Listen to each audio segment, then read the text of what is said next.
How did I get here? Sitting on this beach,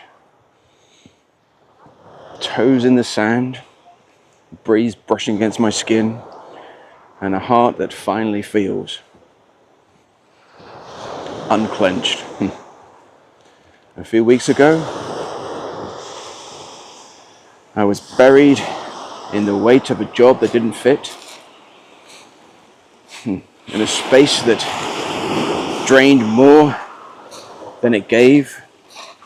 I didn't know what would come next, only that something had to change.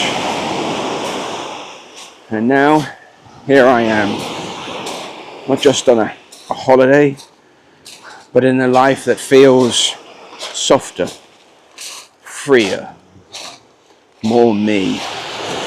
And it all began with a phone call that I really didn't expect, and a box that I completely forgotten about. So, what happened? There was no side hustle, no savings plan. Life showing up in a way I could not have planned. And if you've ever wondered whether manifestation is real, this story might be for you, because here is the result. So, settle in, breathe, and let's walk through this together. Not just the events, but the energy behind them. Let's rewind. I was stuck in a toxic job, the kind that slowly eats away at your spirit, the kind where every Sunday night feels like a countdown to misery. And here's the truth. I knew I didn't belong there anymore.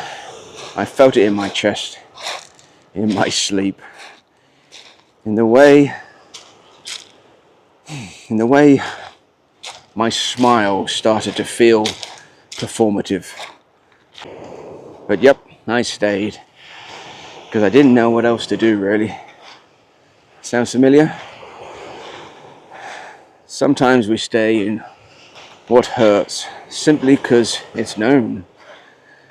A few months back, a friend I knew from my time living in Germany, he often calls me on a weekly basis, always shows up, and he said, hey, I want you to come and join us in Turkey. A holiday, some kung fu training, basically a total reset. And for a second, I glimpsed a different life.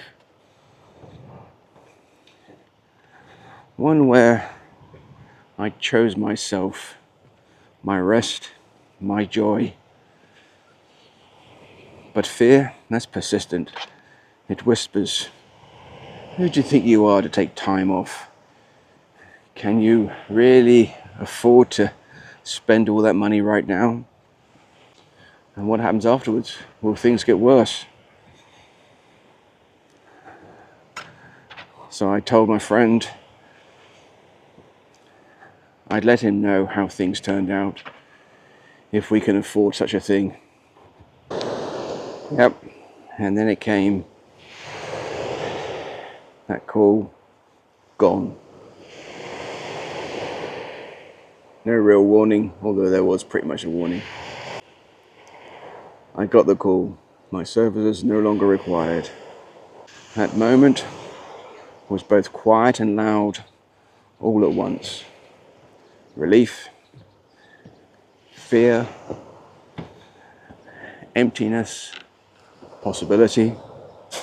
I remember straight away after that call, I phoned my solicitor, and he asked me to find my work contract.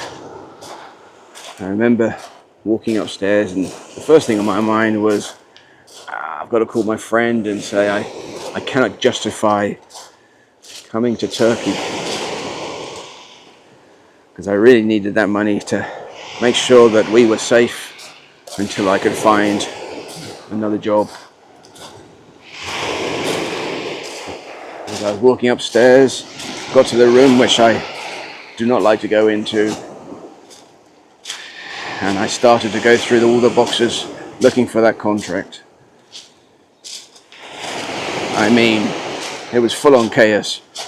Papers coming out everywhere, boxes opened, all things resurfacing. It felt symbolic, like I was sifting through layers of who I used to be. And as I was leaving the room, there was a box in the corner. I knew there was no paperwork in there, but there was a £10 note sticking out the side of it. I pulled it, and behind that, a £20 note. So I reached over, opened the lid of the box. Inside, a stash of money that I'd completely forgotten about. More than enough to pay for this trip. And in that moment, I smiled. Almost laughed. It was one of those soft, surprised, almost reverent laughs. Like, of course life would do this. And Epictetus once said, it's not what happens to you, but how you react to it that matters. And that day I chose to react with a yes. Now, was this just luck? Or was it life catching up to my energy? You see, I'd already started to separate from the identity of someone who tolerates misalignment. I was no longer energetically consenting to the old. And when we stop feeding something with our energy, it has no choice but to fall away. And that's how manifestation really works. It's not about scripting one perfect outcome. It's about becoming the person who expects life to meet them with ease. I started holding a new identity, not loudly, not perfectly, but gently and consistently. The kind of identity where I believed I could be taken care of, where rest wasn't something I had to earn, where my desires weren't selfish, they were sacred. And from that energy, things began to shift. But as I worked with Neville Goddard's teachings, I saw it differently. There was a bridge, a path moving me from misalignment towards liberation. Just like this. It made me realize sometimes life doesn't ask permission before redirecting you, at least. Sometimes it just clears a path and dares you to walk it. Here's what I want to offer you. What if every disruption in your life is secretly a doorway? What if what looks like a collapse is just space clearing for the real thing? Try this. Sit quietly and recall a time where you were met with unexpected support. Breathe into that moment. Let me remind you that provision often comes after surrender. Let your body remember what it feels like to be safe, to be held. And then from that place, ask yourself, what have I been holding on to that's no longer mine? What would I do if I truly believed that the universe was on my side? Nervous system holds the blueprint. You don't need to manifest from urgency. You get to manifest from calm.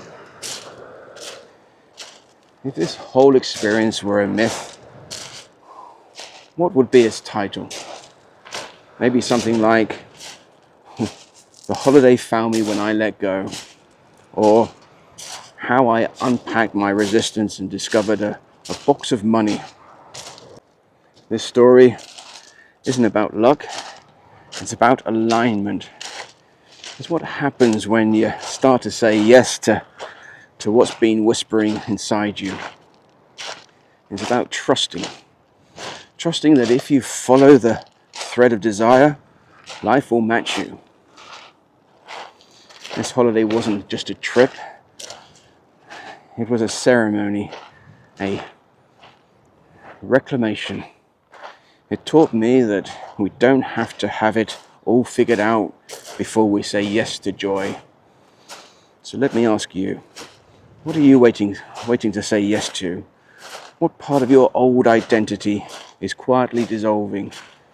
And what beauty might rush in the moment you let go? What room are you metaphorically tearing apart right now, not realizing the treasure is already hidden in the corner? If this story stirred something in you, leave a comment. Tell me where your life has unexpectedly shown up with grace. Like, subscribe, and share with someone who needs to hear this. This isn't just a story about money, it's about becoming. And remember, I love you, and it's a blessing to walk this path together. And even when it all falls apart, you're never really alone. You're always being led. I'll see you in the next video. I guess I'll have a chat with GPT, AI, about this and see what that thinks. I'll carry on enjoying this time I have with these lovely people that I once spent so much time with many years ago, seeing their families again, children that have grown up, and then I'll return home a very different person, ready for the next chapter of my life. Until then, I love you. Take care.